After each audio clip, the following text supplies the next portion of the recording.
쪽으로 이동해서 계속 말씀드리도록 하겠습니다.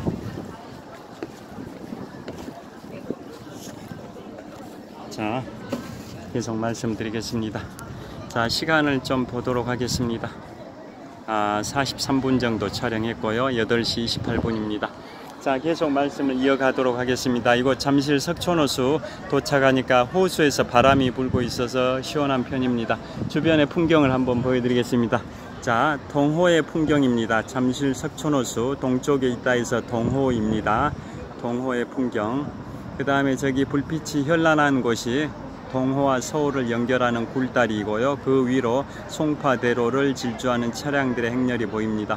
그 다음에 그 굴다리 넘어 서쪽 지역이 서쪽에 있는 호수라고 해서 서호이고요. 자, 이곳 제가 서 있는 곳은 동호의 북쪽 조깅로 나무 데크 시설이고요. 자, 북쪽 조깅로 달리는 분들, 산책하는 분들, 그리고 노천 카페에서 한가로이 저녁 시간을 보내는 분들이 보이고요. 그 다음에 동호 북쪽변에 롯데월드타워 보여드리겠습니다. 자, 123층 555m 높이 기준 세계 5위 규모 OECD 국가 38개 회원국 중에서는 가장 높은 빌딩 롯데월드타워가 잠실 석촌호수 동호 북쪽변에 우뚝 세워져 있습니다. 자, 그리고 아까 제가 출발할 때 한성 백제 시대의 토성, 풍납토성에서 출발을 했는데요. 그곳에서 서쪽으로 약 4km 지점에 있는 롯데월드타워를 비춰드렸는데요. 자, 지금 그 롯데월드타워에 도착을 한 것입니다. 자, 이곳 잠실 석촌호수 동호 북쪽 동호 달리기 하는 분이 보이시죠? 동호의 북쪽변에 롯데월드타워가 이렇게 있습니다. 아까 풍납토성에서 롯데월드타워가 보였었는데요.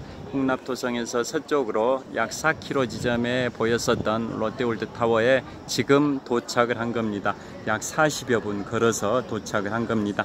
계속 말씀드리겠습니다. 자, 그래서 장수왕이 서기 475년에 백제를 침공해서 백제의 계로왕을 처형을 시켜버리는 그 백제로서는 비극의 역사가 있고요. 그 다음에 장수왕은 또 뭘로 유명하냐면 아버지 광개토 대왕이 가장 정복군주이긴 한데, 고구려의 정복군주가 광개토 대왕이긴 한데, 광개토 대왕이 서기 412년에 사망을 하죠. 서기 391년부터 서기 412년까지 21년 동안만 고구려의 군주였고, 재위기간 21년 만에 서기 412년에 광개토 대왕이 서거를 하자 아들이었던 장수왕이 정권을 승계했고, 승계할 때 장수왕 나이가 18세였는데요. 그 시기가 서기 412년 장수왕의 나이가 18살 때 즉위했습니다. 왕이 됐습니다. 그로부터 79년 동안 통치하다 서기 491년에 장수왕도 사망을 했는데요. 장수왕의 집권 후기였던 475년에 장수왕이 백제를 침공해서 계로왕을 처형시켰고, 계속 남진 정책을 펼쳐가지고 지금의 충주 지역, 충주의 충주 고구려비라고 하실 겁니다. 충주 고구려비, 그게 바로 장수왕이 영토를 남방 지역으로 확장해 놓고 이곳까지, 이 남쪽까지 진출했다라는 그 표시로서 충주 고구려비를 세워놨지 않습니까? 그러니까 광개토 대왕이 고구려의 최정복 군주이긴 하지만 영토를 가장 확장했던 고구려의 군주는 그의 아들 장수왕이라고 다 잘 아실 겁니다. 그래서 장수왕이 한강을 차지하기도 했고, 백제의 계로왕을 처형시키면서 이제 한강 하류를 장수왕 시절부터 고구려가 한강을 차지하게 된 겁니다. 그게 서기 475년입니다. 그래서 그 시점에 바로 백제의 전기와 중기의 화려한 역사가 펼쳐졌던 한성 백제 시대는 종말을 구하게 되죠. 기원전 18년에 지금의 풍납토성에 백제가 건국이 되고, 서기 475년 고구려의 장수왕에 의해서 백제의 계로왕이 처형됐던 서기 475년까지 무려 493년 동안 존속했던 백제의 초기와 중기의 그 역사가 서기 475년에 끝나고요. 이제는 수도를 충남 공주의 옹진성으로 옮기게 되죠.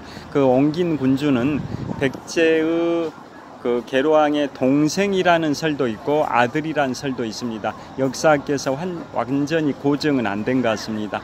자, 처형당했던 장수왕에 의해서 처형당했던 계로왕의 아들이란 설도 있고 동생이란 설도 있는데 여하튼 그 사람이 문주왕입니다. 문주왕 시절에 백제의 수도를 이곳 한성에서 충남 공주의 옹진성으로 옮기게 됩니다. 그리고 그 한강 하류를 차지했던 고구려의 장수왕은 계속 남쪽으로 진출해서 지금 충주에 고구려비까지 세워놨죠. 고구려가 이 남쪽 지역 이 충주까지 영토를 확장했다라는 표시로서 충주 고구려비를 세워놨는데요. 그게 과거의 명칭은 중원고구려비라고 한국사에서 배우셨습니다. 그런데 그 1995년에 충북 중원군이 충주시에 통합이 됐습니다. 도농 통합이 돼가지고 도시와 농촌이 통합이 돼가지고 시골 지역인 충북 중원군이 도시 지역인 충북 충주시에 통합이 됐습니다. 도농 통합, 도시와 농촌이 1995년에 통합이 됨으로써 이제는 중원군은 소멸하고 충주시만 존속하고 있습니다. 그래서 우리가 50, 60대 장년층들이 한국사에서 배우셨던 중원고구려비 명칭이 이제 1995년부터는 충주고구려비로 명칭이 바뀌었는데요. 자, 장수왕이 영토를 최남단으로 남쪽으로 확장하고 그 비석을 세운 게 중원고구려비, 지금은 충주고구려비라고 칭하고 있는데요. 현재 그게 국보 205호입니다. 국가의 보물, 국보 205호, 국보 205호가 충주고구려비입니다. 자, 그게 어떻게 해서 장수왕이 세운 영토 확장 기념 비석으로 밝혀졌냐면 그게 역사가 짧습니다. 지금부터 불과 45년 전입니다. 지금부터 45년 전인 1979년이죠. 박정희 대통령이 암살됐던 연도 1979년에 그 당시에 청주지검 충주지청의 다시 말씀입니다. 죄송합니다. 청주지검의 충주지청의 검사가 유창종 검사가 계셨습니다. 청주지검 충주지청의 유창종 검사께서 취미 활동이 뭐였냐면 옛날 시절에 기와 지붕할 때 기와를 모으는 게 취미였습니다. 그래서 그 청주지검 충주지청 검사 시절에 그 충주 지역에서 역사 탐방 동호회를 결성했습니다. 그게 애성 동호회인데요. 그래서 그 역사 탐방 투어를 하다가 1979년에 충주 고구려비를 발견을 했습니다. 그래서 고증을 해보니까 비문이 많이 낡아서 훼손이 됐었겠죠. 왜냐하면 서기 475년 그 무렵에 그게 세워졌기 때문에 1500년 이상의 그 장구한 그 세월 속에서 그 충주 고구려비의 비문이 많이 훼손됐을 수밖에 없지 않습니까? 그런데 그 옛날 기와를 취미로 수집하던 그러한 그 역사 탐방 동호회의 리더였던 애성 동호회의 리더였던 청주지검 충주지청의 유창종 검사는 그것을 고증을 해냈습니다. 그게 바로 고구려의 가장 영토를 많이 확장했던 군주였던 장수왕이 한성 백제를 멸망시키고 이곳 충주까지 내려와서 영토 확장 기념 비석을 세워놨다라는 것을 바로 유창종 검사께서 고증을 하신 거고, 그게 지금부터 불과 45년 전입니다. 1979년의 일입니다. 그게 충주 고구려비 국보 205호입니다. 국보 205호입니다. 자, 그리고 그 백제는 이제 계로왕이 처형이 되니까 백제 계로왕이 이제 처형되기 전에 고구려 장수왕이 고구려의 최전방 기지인 한강 바로 북쪽 세라톤 워크힐 호텔 바로 거기에 아차산성에서 남쪽을 향해서 백제의 계로왕에게 항복을 권유했는데 또 항복하지 않으니까 한강 즉 아리수를 도하해서 이제 풍납동까지 와가지고 풍납토성을 에워싸니까 포위를 하니까 그때 군대가 고구려의 군대가 무려 3만 명이 침공을 해왔습니다. 이 3만 명이라는 숫자는 여러 군데 동장합니다. 잘 기억해 두시죠. 3만 명의 고구려군이 침공을 해옵니다. 그 다음에 서기 371년에 백제의 최전성기를 이끌었던 백제의 근초고왕이 고구려의 평양성을 공격해서 고구려의 고국 원앙을 전사시킬 때도 근초고왕이 3만 명의 군대를 이끌고 평양성을 공격했습니다. 그런데 서기 475년에 고구려의 장수왕이 백제 계로왕을 공격할 때도 한성 백제를 공격할 때도 3만 명의 병력이 공격을 해왔습니다. 그렇게 고구려의 장수왕이 백제의 한성 풍납토성을 에워싸자 포위하자 태자 아들이라고 얘기하는 학자도 있고 동생이라는 학자도 있는데요. 나중에 문주왕이 되죠. 백제의 문주왕. 그래서 그분이 신라에게 구원병을 요청하러 가가지고 구원병 10,000명을 이끌고 옵니다. 그런데 이미 풍납토성은 함락이 돼버리고 계로왕은 처형을 당한 상황이었습니다. 그래서 문주왕은 눈물을 머금고 이제 한성 백제 이 시대를 마감하고 한성 백제 시대 역사 기원전 18년부터 서기 475년까지 493년에 한성 백제 시대의 역사를 마감하고 수도를 충남 공주의 웅진성으로 천도한 이유가 있습니다. 그 이유는 웅진성 북쪽은 금강이 흐르고 있었고 주변에 산들이 많습니다. 계룡산 등 산들이 많아가지고 천혜의 요새 같은 역할을 했습니다. 그래서 고구려나 신라가 침공하기가 어려운 입지 조건, 천혜의 요새 조건이어서 충남 공주의 웅진성으로 천도를 했던 것입니다. 그리고 조선 왕조도 1392년에 이곳 한양에 도읍을 정하기 전에 무학대사가 조선 왕조의 도읍지 후보로 그곳 충남 공주 계룡산 일대를 검토했었지 않습니까? 그런데 최종 낙점은 이곳 한양이 도읍지로 정해졌는데요. 여하튼 백제의 웅진성 시대가 서기 475년부터 서기 538년까지 63년 동안 충남 공주에서 펼쳐졌는데요. 그 수도를 천도했던 인물이 문주왕 시절입니다. 자, 그리고 계속 문주왕은 웅진성으로 천도를 해 갔는데 지방의 귀족들이 임금 대접을 안 해줬습니다. 왜냐하면 수도 한성이 멸망이 되고 쫓겨오다시피 한 그 문주왕을 지방의 귀족들이 임금 대접을 안 해줬던 거죠. 그래서 3년 만에 문주왕은 암살을 당하게 되고요. 그 후임 왕도 또 몇 년 만에 암살을 당하고 또 동성왕도 한 20몇 년 만에 암살을 당하고 그 다음에 이제 무령왕 시절이 옵니다. 백제의 무령왕 시절에 백제의 중흥을 꿈꾸게 되는데 그분도 역시 20몇 년 만에 또 신하에 의해서 암살을 당하고 그 무령왕의 아들이 바로 백제의 중흥을 이끌었던 성왕입니다. 성왕. 자, 역사에서 배우셨죠? 그 무령왕, 백제의 중흥을 꿈꿨던 무령왕이 꿈을 완성하기 전에 암살당하자 그의 아들인 성왕이 이제 아버지의 유업을 승계해가지고 백제의 중흥, 백제의 부활을 꿈꿉니다. 그분이 바로 백제의 성왕입니다. 그리고 참고로 그 무령왕은 한 20여 년 동안 백제의 부활을 꿈꾸고 노력했지만 이제 암살당했다고 말씀드렸는데요. 그래서 지금 우리나라 유네스코 세계문화유산이 16건이 있는데요. 그 중에 백제 역사 문화지구도 있습니다. 우리나라 유네스코 세계문화유산 제가 최근에 소개해드렸었죠.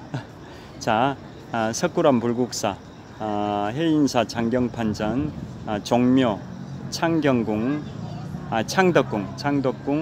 수원 화성, 그 다음에 경주 역사 유적지구, 백제 역사 유적지구, 남한산성, 조선왕릉, 가야 고분군, 그 다음에 우리나라의 산간 지역에 있는 7대 사찰, 또 우리나라의 서원, 그 다음에 우리나라 전통마을인 경주 양동마을, 안동 하회마을, 그 다음에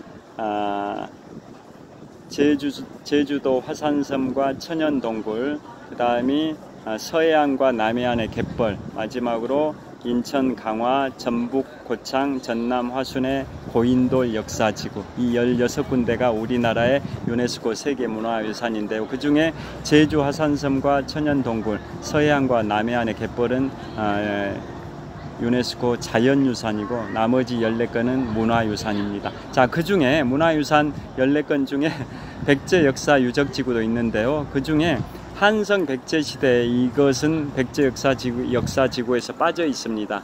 반면에 충남 공주의 그 웅진성 시대, 충남 부여의 사비성 시대, 그 다음에 전북 익산의 미륵사지 석탑 이런 데만 이제 백제 역사 유적지구로 유네스코 세계문화유산에 등재되어 있는데요. 그 중에 충남 공주의 무령왕릉도 해당이 되죠. 무령왕릉. 그 무령왕이 백제의 중흥을 꿈꾸다가 그 뜻을 완성하지 못하고 20여 년 만에 암살이 되자 그의 아들인 성왕이 아버지의 유업을 승계해가지고 백제의 중흥, 백제의 부활을 꿈꿉니다. 그런데 그분이 백제의 중흥을 꿈꾸면서 수도를 재천도를 하죠.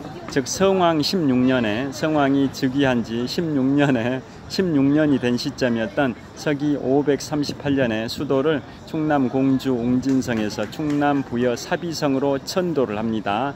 자, 충남 공주가 웅진성으로 정해진 이유는 아까 말씀드린 것처럼 북쪽에 금강이 흐르고 있고 또 주변에 계룡산 등 산악지대가 있어가지고 천혜의 요새 역할을 하니까 고구려나 신라의 침공에 대비할 수 있다라는 장점이 있어서 충남 공주의 웅진성이 수도로 정해졌는데요. 그 역사는 성왕 16년, 성왕이 즉위한 지 16년 만에 웅진성 시대 63년을 마감하고 서기 538년에 수도를 충남 부여 사비성으로 다시 재천도를 합니다. 그 이유는 충남 부여 그곳이 백마강이 흐르고 있고 곡창지대입니다. 곡창지대. 그래서 백제의 성왕은, 백제의 중흥을 꿈꿨던 성왕은 즉위한 지, 왕이 된 지 16년 만에 수도를 다시 충남 부여의 사비성으로 천도합니다. 그러면서 국호, 나라의 이름을 바꿉니다. 남부여로 바꿉니다. 남부여. 원래 우리 고대 국가 삼국시대 중에 고구려의 그 전에 있었던 그 나라가 부여라는 나라 아실 겁니다. 부여, 고구려 땅에 있었던 그 전 시대의 부족국가 비슷했던 나라가 부여라는 나라가 있었죠. 고구려의 전 시대. 그 부여가 북쪽에 있었지 않습니까? 그래서 남쪽에 있는 부여라는 의미로 남부여라고 국호를 바꿉니다. 백제 성왕이 서기 538년에 수도를 웅진성에서 사비성으로 천도하면서 국호, 나라의 명칭을 백제에서 남부여로 명칭을 바꾼 겁니다. 그게 서기 538년이고요. 그래서 그로부터 또 세월이 흘러가지고 웅진성에서 사비성으로 수도를 천도한 지 16년 만에 이제 백제의 성왕은 신라 진흥왕에 의해서 전사를 하게 된, 처형을 당하게 되는데요. 그보다 앞서서 백제가 성왕 16년에 수도를 웅진성에서 사비성으로 천도했던 게 538년인데요. 그로부터 13년 후인 서기 551년에 신라와 백제가 동맹 관계를 맺었었지 않습니까? 고구려의 남하에 대비해서 백제와 신라가 동맹을 맺었다 해서 나제 동맹, 신라 나자, 백제 제자 해서 나제 동맹이라고 하지 않습니까? 그 나제 동맹을 체결한 상황이었었는데요. 자, 나제 동맹을 체결한 상황에서 신라와 백제가 힘을 합해서 고구려가 점령하고 있었던 서기 475년 장수왕에 의해서 백제 계로왕이 처형당하면서 고구려가 한강 하류를 점령했었지 않습니까? 그로부터 세월이 약 한 76년이 흐른 서기 551년에 백제와 신라가 힘을 합해서 고구려가 점령하고 있었던 한강 하류를 탈환을 합니다. 다시 빼앗습니다. 그래서 한강 상류 지역의 10개 지역은 신라가 차지하고 한강 하류 지역의 6개 지역은 백제가 차지합니다.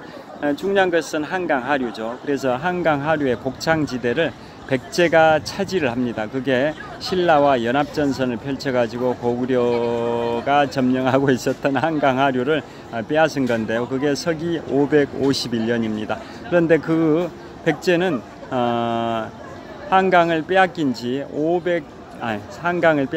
76년 만에 한강 하류를 다시 되찾았기 때문에 정말 감격스러운 그 역사적인 사건인데요. 그런데 그 기쁨도 잠시 그로부터 2년이 지난 서기 553년에 신라가 나제 동맹을 파기하고 백제가 2년 전에 차지했던 그 한강 하류를 신라가 백제로부터 빼앗아 버립니다.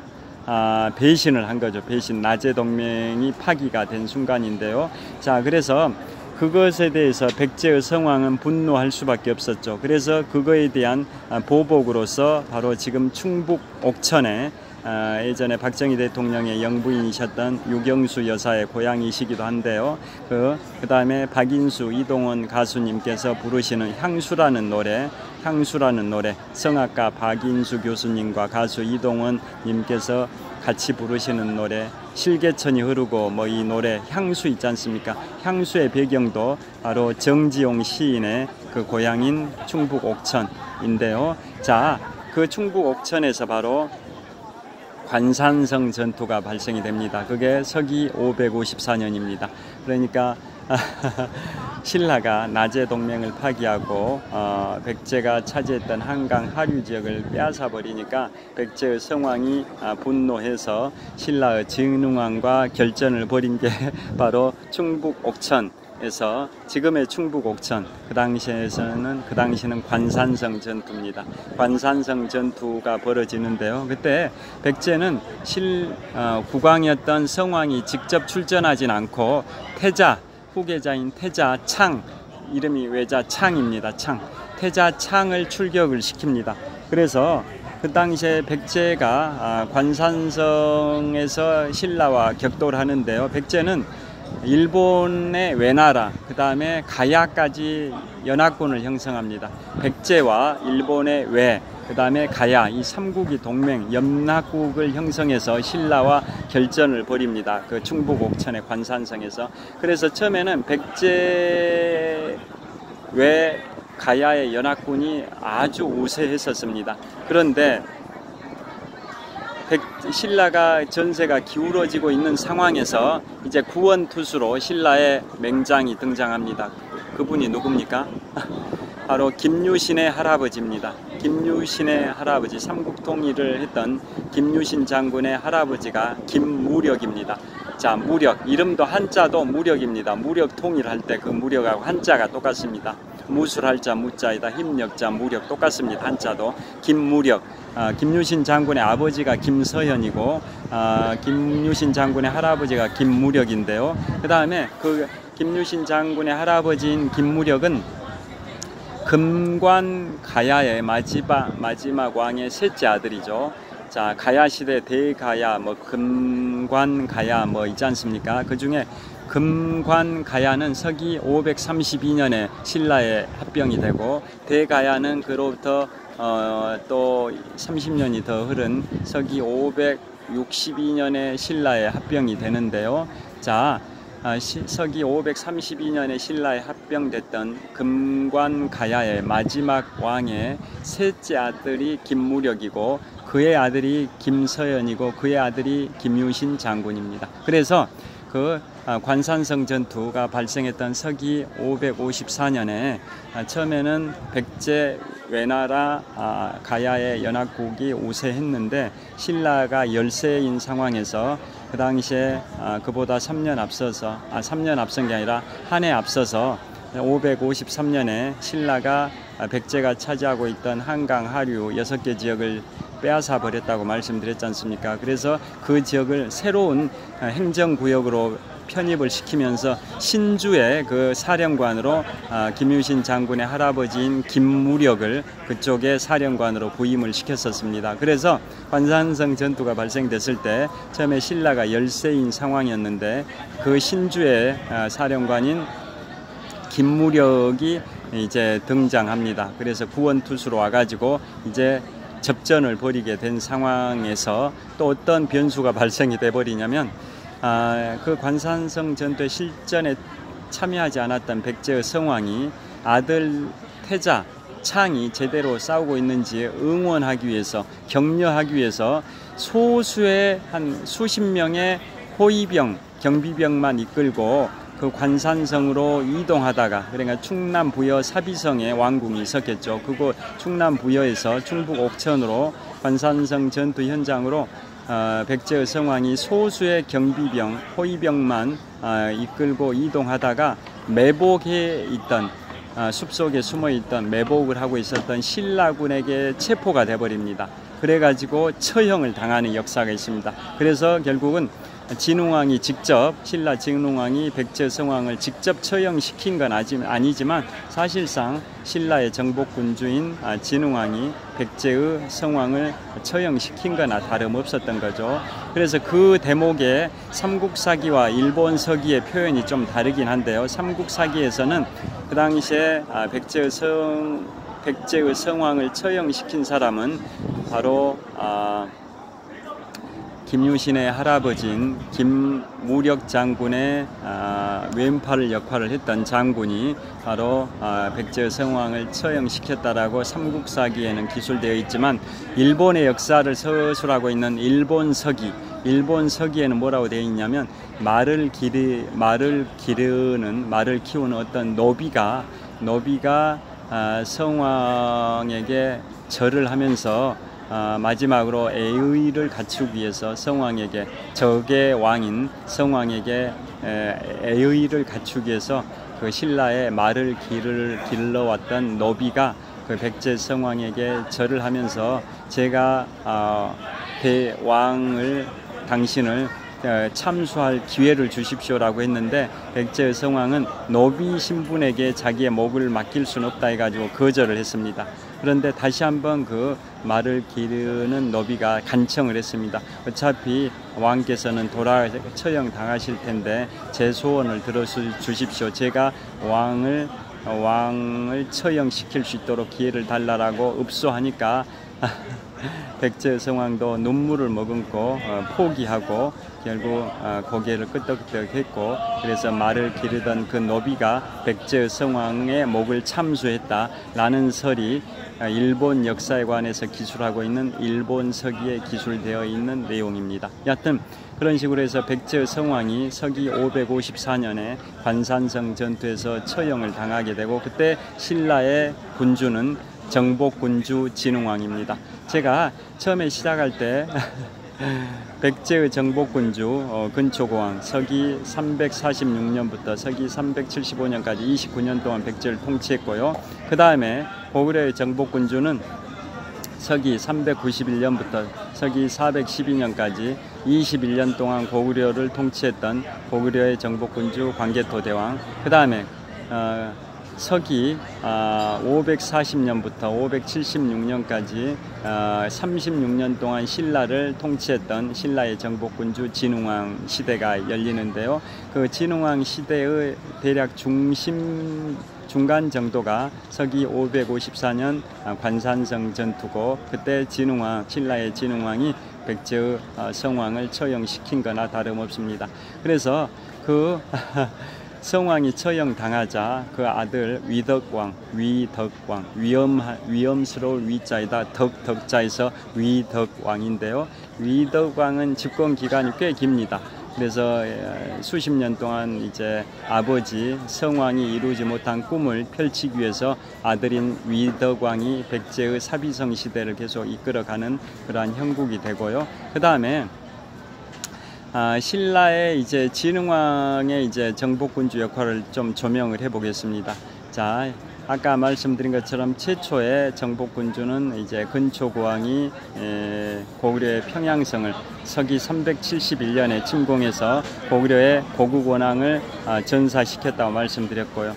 그 다음에 두 번째 정복군주는 고구려의 광개토 대왕이 서기 396년에 백제의 한성을 침공해서 아신왕으로부터 군신관계 맹약을 맺고 아신왕의 동생과 신하 10명을 인질로 잡아가고 남녀 1000명, 그 다음에 세포, 옷감 1000피를 전리품으로 챙겨갔다라고 말씀드렸는데요. 이번에는 이제 신라의 정복군주 진흥왕은 관산성 전투에서 서기 554년에 신라의 진흥왕이 백제의 성왕을 처형시켰다고 말씀드렸고요.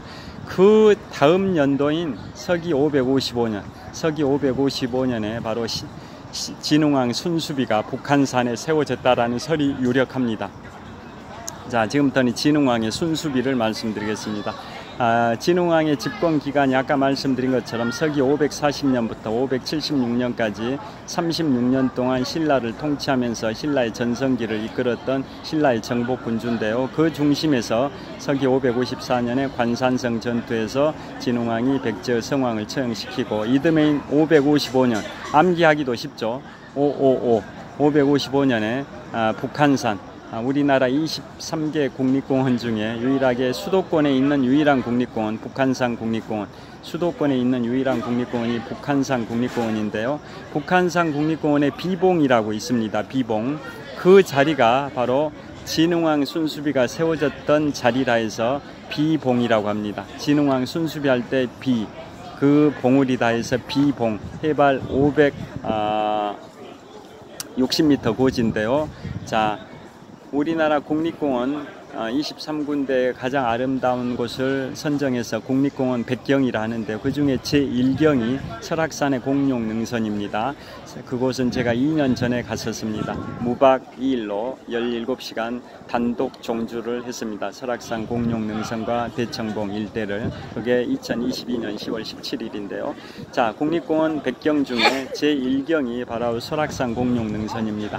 설악산에 공룡능선이 있다면 수도권에 있는 유일한 국립공원 북한산에는 비봉능선이 있다고 할 정도로 비봉능선은 서울시가지를 장쾌하게 조망할 수 있는 최고의 등산로입니다. 그것도 제가 2023년 7월 1일에는 제가 잘 아는 우리나라 최고 로펌의 변호사님과 함께 그곳을 종주를 했고요.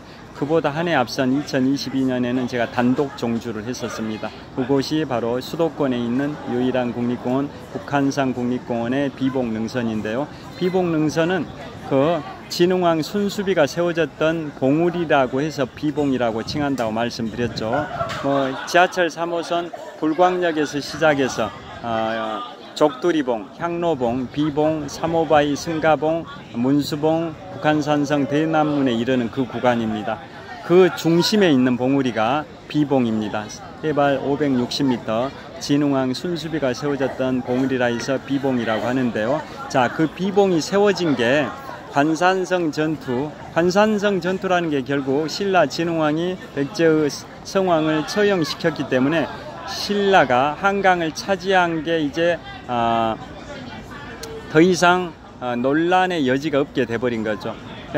서기 553년에 신라 진흥왕이 나제 동맹을 파기하고 한강 하류를 백제가 점령하고 있었던 한강 하류를 빼앗으니까 이듬해인 관산성 전투가 벌어진 거지 않습니까? 백제 성왕이 신라 진흥왕에게 보복하기 위해서 관산성 전투를 벌인 건데 결국은 방어 국가였던 신라가 승리를 해버려 가지고 한강 하류를 차지한 게 이제 더 이상 갑론을박이 불가하게 영구적으로 한강의 영유권, 한강 하류의 영유권은 신라가 차지한 형국이 돼버렸지 않습니까? 그래서 신라 진흥왕은 신라의 정복군주로서 거기에서 멈추지 않고 이제 함흥, 북한 지역, 북한의 동해안 지역인 함경남도 함흥평야 지대까지 진출을 하죠. 그래서 신라의 진흥왕은 신라의 정복군주로서 영토를 최대로 확장시킨 상황에서 기념비석을 4군데다 세우지 않습니까? 고구려의 가장 영토를 확장한 임금이 장수왕이었듯이 신라의 영토를 가장 확장한 임금이 진흥왕이지 않습니까? 그래서 진흥왕은 영토를 확장한 기념비석을 가야 지역이었던 경남 창녕의 창녕비, 그 다음에 한강을 차지하고 북한산의 북한산비, 그 다음에 함경도 함흥평야 일대를 차지하고 그 서쪽에는 황초령비, 그 동쪽에는 마운령비를 세워가지고 창녕비, 북한산비, 황초령비, 마운령비, 이른바 진흥왕 순수비 4군데를 세웠지 않습니까? 그걸 세운 시기가 역사학자들은 서기 550년에서 서기 568년 사이로 추정을 합니다. 레인지 범위가 13년인데요. 서기 555년부터 서기 568년까지 그 레인지 13년 사이 어느 시점에 그걸 세운 걸로 추정을 하고 있습니다. 그런데 북한산에 있는 진흥왕 순수비는 서기 555년에 세운 걸로 추정하는 게 다수설인 것 같습니다. 그런데 그 진흥왕 순수비가 국보 3호입니다. 국보 3호. 자, 아까 장수왕이 충주에다 세운 충주 고구려비는 국보 205호, 국보 205호라고 말씀드렸는데요. 신라 진흥왕이 북한산에 세운 진흥왕 순수비는 국보 3호입니다. 국보 3호. 그래서 현재는 진품은 국립중앙박물관에 보관 중이고요. 지금 비봉 자리에 세워져 있는 것은 모조품입니다. 모조품. 그래서 원래는 진품이 진흥왕 순수비가 비봉에 세워져 있었는데 나중에 그것을 우리 해방 이후에 그 비석을 도난당한 걸 막기 위해서 처음에는 국립중앙박물관 전에 중앙청으로 옮겼다가 예전에 일제강점기 때 조선 총독부 자리, 김영삼 정부 시절에 폭파시켜버렸던 광화문과 경복궁 사이에 있는 과거의 조선 총독부 건물, 그 해방 후에는 중앙청으로 사용했는데요. 1993년경에 김영삼 정부에서 일제의 잔재다 해가지고 폭파시켰었죠. 자, 그래서 그 처음에는 해방 후에는 진흥왕 순수비 국보 3호 진품, 그게 국보 3호로 지정된 건 1962년입니다. 1962년에 국보 3호로 지정되고 중앙청에 폭파되기 전 중앙청 건물에 보관되고 있다가 그게 93년경에 중앙청 건물이 폭파된 다음에는 지금은 국립중앙박물관으로 옮겨져 있습니다. 그게 국보 3호 진흥왕 순수비고요. 진품은 거기 국립중앙박물관에 있고 현재 비봉 자리에는 모조품이 세워져 있습니다. 모조품. 그런데 진품이 그 비봉 자리에 세워져 있던 그 시절에, 그게 언제냐? 서기 1816년. 서기 1816년이면 지금부터 208년 전입니다. 지금부터 208년 전인 서기 1816년에 그 당시에 금석학의 최고봉이었던 추사 김정희 선생, 두말할 필요 없이 추사체의 명필이죠. 추사 김정희 선생은 원래 판서의 아들입니다. 판서의 아들이고 유명한 분이죠. 자, 그분이 지금부터 208년 전인 서기 1816년에 북한산에 올랐습니다. 그래서 진흥왕 순수비를 보고는 그분이 금석학의 대가다 보니까 비석에 탁본을 떠가지고 그 글자를 해독하는 것을 바로 금석학이라고 하지 않습니까?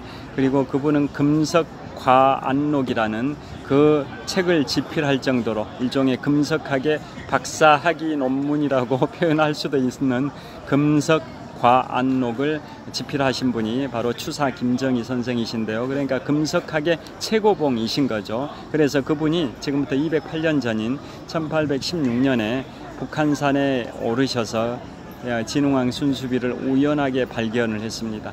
우연하게. 아까 말씀드릴 때 고구려 장수왕의 충주 고구려비는 1979년에 유창종 검사께서 우연하게 발견해서 그게 장수왕이 세운 비석이라는 것을 고증했다고 말씀드렸었죠. 그게 45년 전인 1979년이고 그게 국보 205호 충주 고구려비라고 말씀드렸습니다. 그렇듯이 진흥왕 순수비를 고증해낸 분이 지금부터 208년 전인 1816년에 북한산을 가셨던 추사 김정희 선생께서 우연하게 그것을 발견하시고 그게 금석학을 통해서 해독을 하셨습니다. 그래서 그게 진흥왕이 서기 555년에서 568년 사이에 영토를 확장하고 전국에 4개의 비석을 세웠는데 그 중에 한강 하류를 차지하고 이 한강 하류에서 가까운 북한산에 진흥왕 순수비를 세운 거라고 추사 김정희 선생께서 208년 전인 1816년에 고정을 하셨고 그 내용을 진흥왕 순수비의 측면에다가 새겨놨습니다. 어떻게 생각하면 문화재를 훼손한 거라고 볼 수도 있는데요. 진흥왕 순수비 자체를 보존해야 되는데 자신이 이 비석이 진흥왕 순수비라는 것을 1816년에 고증했다라는 사실을 그 진흥왕 순수비 국보 3호의 측면에다 새겨놨습니다. 물론 국보로 지정되기 전이죠. 국보로 지정된 건 1962년이니까요. 자, 그런 역사가 있습니다.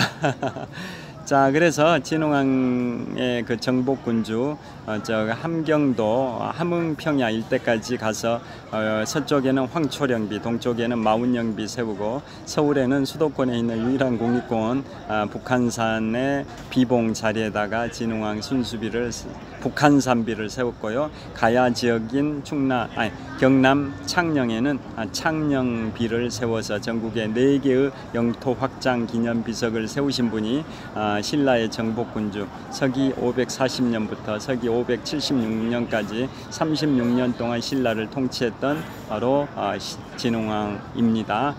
자, 그 다음에 세월이 흘러서 이제 진흥왕 시절에 삼국통일의 기반을 닦은 거죠. 왜냐하면 한강 하류를 마지막으로 차지했지 않습니까? 제일 먼저 백제, 그 다음이 고구려, 그 다음에 신라, 이 순으로 한강 하류를 차지했는데 마지막에 차지한 신라 진흥왕 이 한강 하류를 차지함으로써 대중국 무역의 루트를 이제 공고히 한 거죠.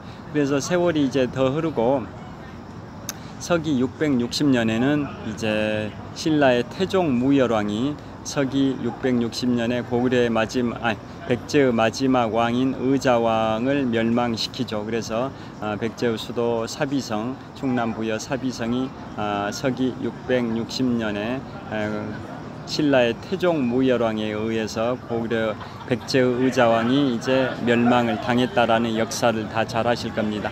참고로 왜 그 백제를 멸망시킨 태종 무열왕의 태종이라는 말이 붙었을까요? 그 이유는 그 당시에 이 동양의 최강자가 당나라였습니다. 당나라. 그래서 당태종 이세민 아시죠? 당태종 이세민. 당태종처럼 그 훌륭한 군주가 되겠다 이런 의미에서 당태종의 태종에서 이름을 따와 가지고 태종 무열왕이라고 칭한 겁니다. 그게 서기 660년에 백제를 멸망시킨 태종 무열왕인데 그분은 집권한 지 7년 즉위 기간이 짧습니다. 7년밖에 안 됩니다. 서기 654년부터 661년까지 7년밖에 집권을 못합니다. 그러니까 백제를 멸망시킨 이듬해 661년에 사망을 하고 아들인 문무왕이 집권을 합니다. 그래서 문무왕은 태종 무열왕의 아들 문무왕은 서기 661년부터 681년까지 20년 동안 신라를 이끌면서 삼국 통일을 완성을 하죠. 자, 서기 661년부터 서기 681년까지 사이에서는 큰 역사가 이루어지지 않습니까? 바로 서기 668년에 문무왕이 고구려를 멸망시키고 그 다음에 서기 676년에는 당나라마저 한반도에서 축출을 해서 삼국통일을 완성하고 그로부터 5년 후인 서기 681년에 문무왕이 사망을 합니다. 자, 그래서 결국은 그 삼국의 지금까지 촬영한 것의 주제는 삼국 시대의